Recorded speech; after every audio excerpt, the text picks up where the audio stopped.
Chers amis et chers paroissiens, comme vous le savez, chaque année, le mois de février est la campagne du denier. Le denier est une source vitale pour notre unité pastorale. Vous donnez déjà au denier et nous vous en remercions. Quelques chiffres de l'année précédente, l'année 2019. Nous avons eu 288 donateurs pour un don moyen de 228 €. Le total des dons est de 65 728 €. Le total des dons est moins élevé qu'en 2018, mais il y a moins de donateurs, mais le don moyen est plus élevé. Nous n'avons pas les chiffres de Gournay-sur-Marne, ce sont uniquement les chiffres de la paroisse de Noisy. L'Église est déjà très riche, c'est ce que pensent 52% des Français. Ce n'est pas la réalité. L'Église, et donc la paroisse, ne vit que des dons des catholiques. Il n'y a aucun lien entre l'Église et l'État. Les fins de mois de notre diocèse sont très difficiles.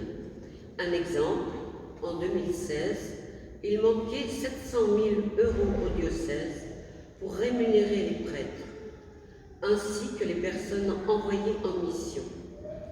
Cette collecte, le denier, est la ressource principale pour la rémunération de nos prêtres et des personnes envoyées en mission par notre évêque, ce que l'on appelle les animatrices et les animateurs en pastoral.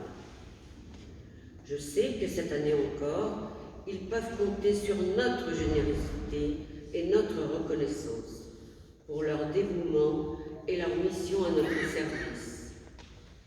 Ils sont à notre écoute et font le maximum pour se rendre disponibles généreusement pour nous et nos familles.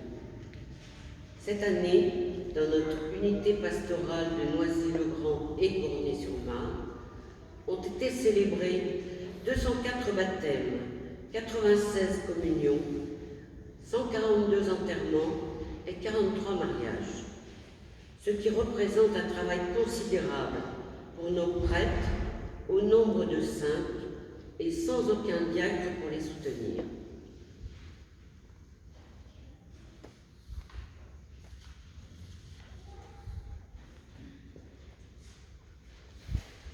Le denier n'est pas obligatoire. Le denier est indispensable. Donner au denier de l'Église, c'est tout autre chose que de donner à une œuvre caritative ou à une ONG.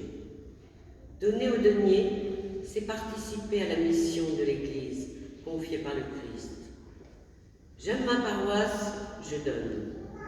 Que notre participation au denier de l'Église cette année soit une mesure bien pleine, tassée, secouée, débordante, comme nous y encourage l'Évangile.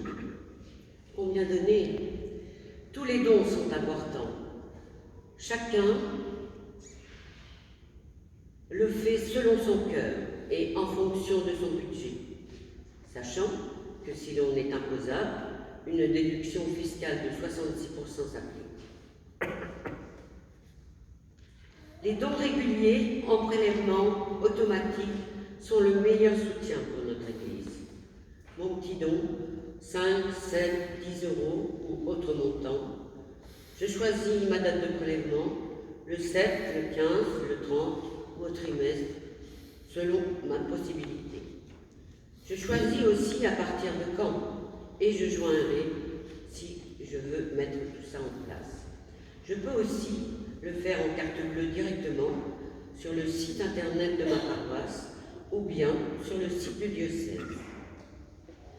Il est toujours possible d'intervenir facilement sur le montant, la périodicité, comme je peux le faire pour le gaz, l'électricité, toutes les charges de ma vie quotidienne. Pour ceux qui ne reçoivent pas les enveloppes, elles sont aujourd'hui à disposition à la sortie de la messe et sur les tables de presse. Merci à tous, que le Seigneur bénisse notre belle paroisse et nous accompagne tout au long de notre chemin. Quelques petites précisions pour ne pas faire d'amalgame. Les autres dons et revenus de l'Église qui compensent en partie certaines charges. La quête permet de couvrir en partie les frais quotidiens, payer les factures, l'eau, le gaz, l'électricité, le matériel d'animation des différentes activités, caté, aumônerie, accompagnement des futurs mariés, entretenir les bâtiments de l'Église, les bougies, les cierges, les offrandes, éveil à la foi, caté, baptême, communion, mariage, enterrement, les intentions de messe, les legs facultatifs, car assez rares, je pense. Voilà, tout cela pour vous dire que le denier est important pour la rémunération de nos prêtres et des animatrices en pastoral. Merci à vous.